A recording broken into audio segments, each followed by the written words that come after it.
સુરતમાં અધિકારીઓની રહેમનજર હેઠળ ગેરકાયદે બાંધકામના આક્ષેપ સુરત મહાનગરપાલિકાના અધિકારીઓ સામે આક્ષેપો થયા છે। લાઇટ એન્ડ ફાયર સમિતિના વાઇસ ચેરમેન મેદાને આવ્યા। નરેન્દ્ર પાંડવની કતારગામ ઝોનના કાર્યપાલક ઇજનેરને રજૂઆત। વાઇસ ચેરમેને કહ્યું, અધિકારીઓ કામ નથી કરતા એટલે શાસકો બદનામ થાય છે। ન્યૂઝ કેપિટલની ટીમ પહોંચતા કાર્યપાલક ઇજનેર કામિની દોશીની ઉદ્ધતાઈ। ન્યૂઝ કેપિટલના સવાલથી ભાગ્યા કામિની દોશી।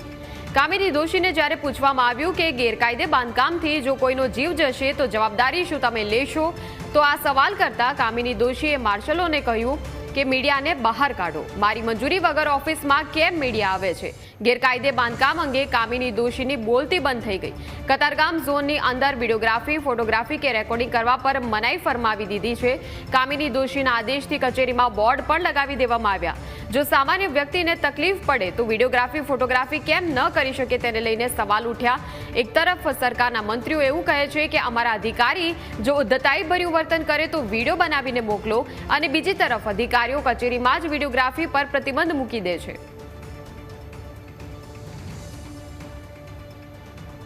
કોર્પોરેટર તરીકે ભારતીય જનતા પાર્ટીના કોર્પોરેટર મને આનંદ છે કે મારે ખોટું થતું હોય તો મારે રજૂઆત કરવી પડે, એ મારી રજૂઆત છે। ને પ્રજા મને પૂછે છે કે નરેન્દ્રભાઈ એટલા બાંધકામ થઈ રહ્યા છે તો તમારો આમાં શું છે? એટલે ભાઈ મારે આમાં કોઈ લેવા દેવા નથી, મને કોઈ બાંધકામમાં કોઈ રસ નથી, પણ ના છૂટકે મારું નામ પ્રજામાં બદનામ થતું હતું એટલે મારે ભાઈ ખુલ્લો મીડિયામાં આવી અને મારે ખુલાસો કરવાની ફરજ પડે છે।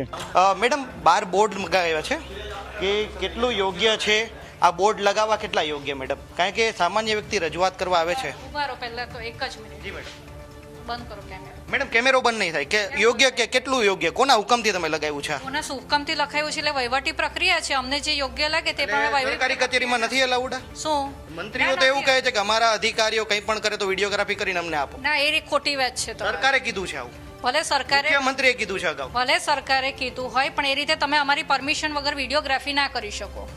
તમે સરકારી કામકાજમાં રૂકાવટ કરો છો એવું મને લાગી રહ્યું છે। તમારા કોર્પોરેટર એવું કહે છે કે મેડમ ઘણા ગેરકાયદેસર બાંધકામ કરનારને છાવરે છે, શું વાત? એ મારે અધિકારી તરીકે જે કાર્યવાહી કરવાની થશે તે હું કરીશ। હા મેડમ, કેટલી કાર્યવાહી થઈ છે અત્યાર સુધીમાં? મારે તમને અત્યારે કોઈ બાઇટ આપવાનું થતું નથી।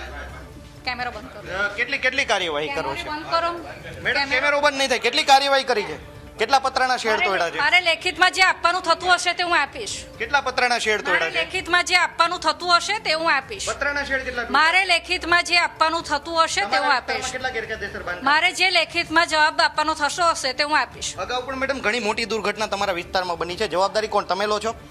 મારે આજથી કતારગામમાં ગેરકાયદેસર બાંધકામથી કોઈ પણ દુર્ઘટના થશે, જવાબદારી તમે લેશો? વિડીયો બંધ કરો બસ। મારે બીજો કોઈ જવાબ કતારગામમાં કોઈ મોટી ઘટના થશે ગેરકાયદેસર બાંધકામથી, તમે જવાબદારી લેશો? મારે કોઈ જવાબ આપવાનો થતો નથી। અધિકારી તરીકે મારે તમને કોઈ જવાબ આપવાનો થતો નથી। તમે મારી મંજૂરી વગર આ રીતે મારી ચેમ્બરમાં આવી ગયા છો, પૂછ્યા મૂક્યા વગર આવી ગયા છો। પ્રજાને જવાબ નથી મળતા એટલે મીડિયાને આવવું પડે છે। મારી મંજૂરી વગર તમે મારી ચેમ્બરમાં આવી ગયા છો એટલે મારે તમને આ રીતે કોઈ જવાબ આપવાના થતા એક નથી। ચેરમેન પણ અત્યારે વાઇસ ચેરમેન આવીને ગયા છે, એને તમે જવાબ નથી આપ્યો? મેં તેમની સાથે ચર્ચા કરી લીધી છે વાઇસ ચેરમેન તમે કીધું મીડિયાને હું જવાબ આપી દઈશ। બરાબર છે। વાઇસ ચેરમેન સાથે મારે જે ચર્ચા કરવાની થતી હતી તે મેં કરી લીધી છે। આ બોર્ડ બાબતે હું મીડિયાને જવાબ આપી દઈશ, તો બોર્ડ હું તમને કહું છું કે કયા પરિપત્રથી તમે બોર્ડ લગાવ્યું છે? મારે એમાં કોઈ પરિપત્રની જરૂરિયાત નથી। વહીવટી પ્રક્રિયાના ભાગરૂપે આ કતારગામ ઝોન ઓફિસ જે ચલાવવાની થતી હોય તેના ભાગરૂપે જે કામ કરવાનું થતું હોય તે કરવાનું હોય વહીવટી છે। પ્રક્રિયામાં ગેરકાયદેસર બાંધકામ આવે કે નથી આવતા? ભાઈ એ બાબતે જે મારે જવાબ આપવાના થશે, લેખિતમાં જવાબ આપવાના થતા હશે તે હું આપીશ। તો આજથી કોઈ દુર્ઘટના થશે તો જવાબદારી કોની? આમને હવે બહાર લઈ જાઓ। આપણે એમને આપણે હવે મંજૂરી વગર એ નથી કરવાનું થતું, બસ હવે થઈ ગયું। આજથી કોઈ દુર્ઘટના થશે જવાબદારી કોણ લે? ભાઈ મારે તમને જે જવાબ આપવાના થતા હતા તે મેં તમને આપી દીધા છે। વારે ઘડીએ તમે મને એકને એક પ્રશ્ન ના કરો। હા? પ્રજાના હિતની વાત લઈને મીડિયા આવ્યું છે, ન્યૂઝ કેપિટલ પ્રજાના હિતની વાત કરે છે।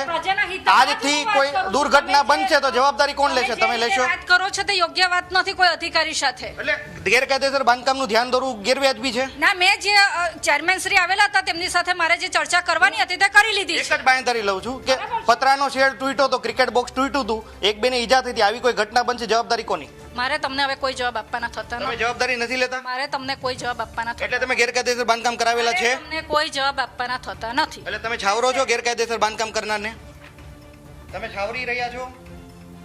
જી ચોક્કસથી એટલે આ વલણ છે કતારગામ ઝોનના કાર્યપાલક ઇજનેરોનું કે અહીંયા આ બધા જે અહીંયાના માર્શલો છે એમને પણ બોલાવી લેવામાં આવ્યા છે। જો મીડિયાને આ પ્રકારથી જવાબ આપવામાં આવતો હોય તો પણ આ જે છે તે જે આ પ્રકારની વાત છે. મેડમ ફરીથી ગેરકાયદેસર બાંધકામથી કોઈને જાનહાનિ થશે, જવાબદારી કોની? ખોટી રીતે કાર્યપાલક ઇજનેરશ્રીની ચેમ્બરમાં ઘૂસી જાય છે અને ખોટી રીતે એને સવાલ જવાબ કરવામાં આવે છે તે તદ્દન ગેરવ્યાજબીપૂર્ણ મેડમ પ્રજાના હિત માટે ગેરકાયદેસર બાંધકામથી કોઈને ઈજા થશે તો જવાબદારી કોની? મીડિયા ગેરકાયદેસર ઘૂસ્યું છે તો ગેરકાયદેસર બાંધકામથી કોઈને ઈજા થશે તો જવાબદારી કોની? જે ચોક્કસથી આ અધિકારી છે મીડિયાને ગેરકાયદેસર કહે છે ને, પોતે ગેરકાયદેસર બાંધકામ કરનારાઓને છાવરે છે. કતાર ગામમાં અઢળક એવા બાંધકામો છે, ગેરકાયદેસર છે, પતરાના શેડો છે, વાઇસ ચેરમેનને અહીં આવવું પડે છે. એટલે શરમ આવી જોઈએ આ અધિકારીઓને કે પૈસાના ટેક્સના પૈસાનો પગાર લઈને એસી ચેમ્બરમાં બેસી રહ્યા છે, ગેરકાયદેસર બાંધકામ કરનારાઓને છાવરી રહ્યા છે અને મીડિયાને ખોટી કહે છે. મીડિયાને રોકવા માટે આ બધા માર્શલો અહીંયા મૂકી દેવામાં આવ્યા છે. એટલે પ્રજાના હિતની વાત કરો એટલે માર્શલો મીડિયાને બહાર કાઢે. કેવી વાત! આ ખુદ મંત્રીઓ એવું કહે છે કે અમારા અધિકારીઓ જો કોઈ ઉદ્ધતાઈ ભર્યું વર્તન કરે તો વિડીયો બનાવો, પણ અહીંયા તો આ બોર્ડ છે. ફરીથી બોર્ડ બતાવવાનો પ્રયાસ કરીશ કે આ કચેરીમાં મોબાઈલ ફોન દ્વારા અથવા તો ફોટોગ્રાફીના સાધનો દ્વારા ફોટોગ્રાફી, ઓડિયો રેકોર્ડિંગ કે વિડીયોગ્રાફીની સખત મનાઈ છે, પ્રતિબંધ છે, હુકમ છે. એટલે કહી શકાય કે અધિકારીઓ પોતાની મનમાની કરી રહ્યા છે. ખુદ vice chairman light and fire સમિતિના અહીં આવે છે, મારા ઝોનમાં ગેરકાયદેસર બાંધકામ થાય છે એવું કહે છે. લોકોના હિતનો પ્રશ્ન છે, છતાં અધિકારી જાડી ચામડીના અધિકારીઓ સાંભળતા ન હોય તેવું સ્પષ્ટપણે લાગે છે. કેમેરા પર્સન કેસી વઘાસિયા સાથે મિત્રો પાબરા, ન્યૂઝ કેપિટલ, સુરત.